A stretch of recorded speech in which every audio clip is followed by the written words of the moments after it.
জোহার নমস্তে বন্ধুরা, আর একটা মিনি ব্লগে তোমাদেরকে স্বাগত। তো দুপুরে চড়চড়ে রোদে শাউরিকার বিটিকালি বাইরে গেছি মার্কেটিং করতে। কদিন পরে নাকি ঝড় আসবে, বাইরাতে পারবো না, যেন বাইরে গেছি আজকেই আর কি, রোদ ঝড় বাদ দিয়ে। তারপরে মার্কেটিং করে আসে থকে গেছিলি, একটু ঘুমাই গেছিলি। আসে বিকালবেলা ঘুম উঠে দেখছি না ঠাকুরের প্রসাদ পাশের বাড়ি পূজা হয়েছিল, পাই গেছি বলে না, কপালে থাকলে কাকও বই এনে দেয়। আমারও সেই অবস্থা, সেই সৌভাগ্য আমার হয়ে গেছে আর কি।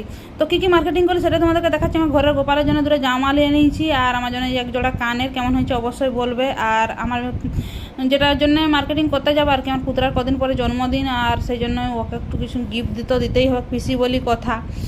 তো এই জন্য দুটো জামা আর এই জুতা জোড়া কিনে নিয়েছি ওর জন্মদিনের গিফট হিসাবে।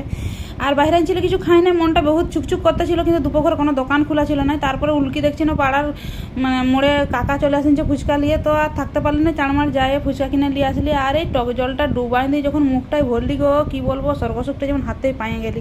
তো আজকের মিনি ব্লগটা এতটা পর্যন্ত ভালো লাগলে লাইক অবশ্যই করে দেবে আর